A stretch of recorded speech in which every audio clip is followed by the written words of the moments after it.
Welcome to the Personal Finance Podcast for Doctors. This podcast aims to simplify all aspects of personal finance and helps you make smart and informed choices about money so that you can live happier and stress-free lives. Today's episode is brought to you by Chanda, who is a financial coach and vice president with the doctor practice at MFA, the only company in India having a dedicated practice for doctors. Hi. So guess, what's the most common question being asked today? You guessed it. The most common question today is, what do you think the markets will do post-election? Anyone I speak to nowadays has this question. There are some people who want to invest, but they are holding on because they want to wait for election result.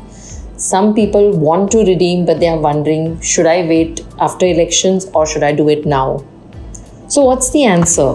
What should one do? Well, let me first give you the answer you would like to hear.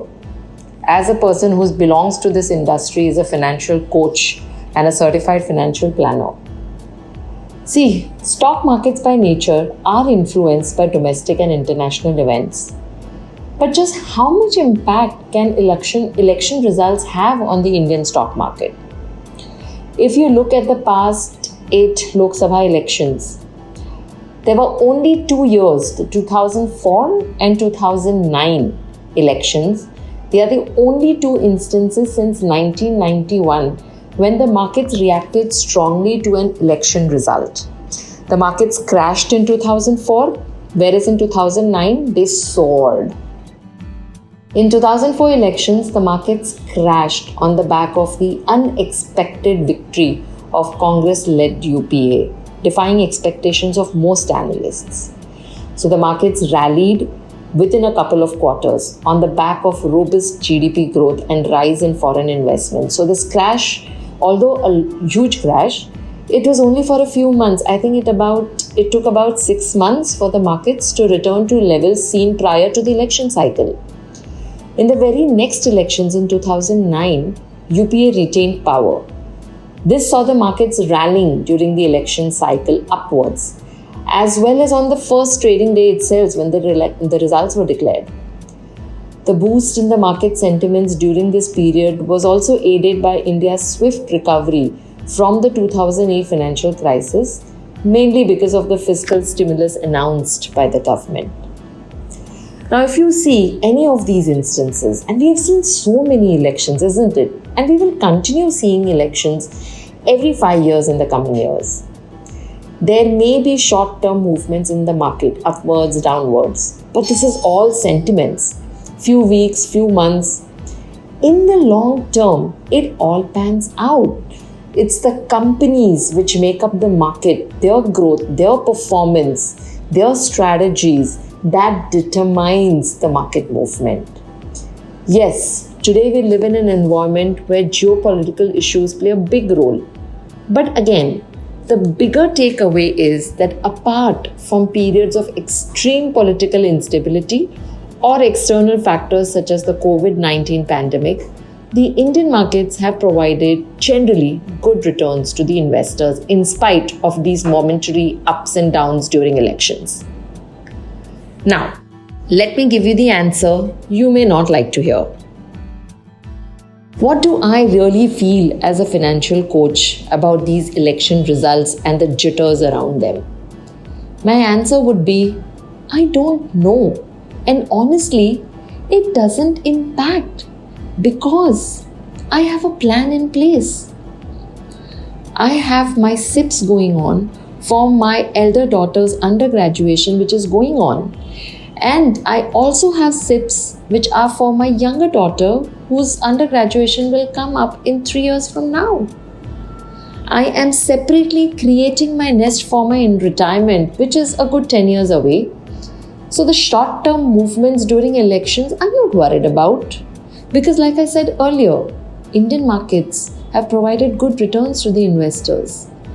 Plus, if you have a plan in place where you know that the money you need immediately from now till about maybe next 1.5 years is safely kept aside in a bucket which is not affected by these momentary market movements and vagaries, you don't have to worry. I have kept money aside every month to do my bit for charity as well. I have a small emergency kitty also kept aside. I also have kept a small pocket for contingencies, for my surpluses, which I can use just in case there is a major dip because of elections or any other reason. And then I can take advantage of it. So all these events in the market and market timing which are there, it will not impact you as long as you have a plan put in place for all the goals in your life. For example, if I see from 2014 till now, 10 years, right? So many events have happened here.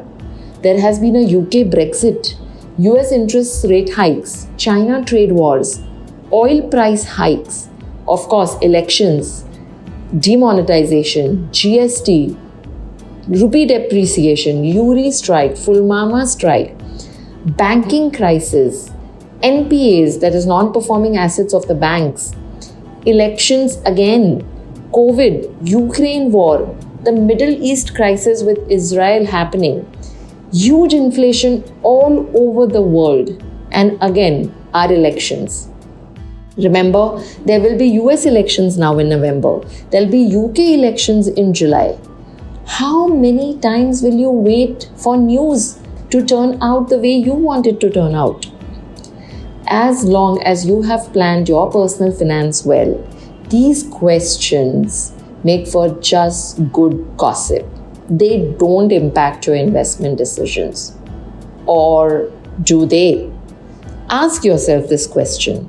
And if they do, then I think it's time you evaluate how you are making your decisions. Hope this helped. Thanks for listening in. You were listening to the Personal Finance Podcast for Doctors with Chanda Verma. If you find this podcast relevant and interesting, do share it with other doctors as well. It will be great if you leave a review, share, like and subscribe. You could also let us know if there is any specific topic that you would like us to cover. For any queries or help, you can get in touch with MFA's Doctor Practice Team at 892-800-6140.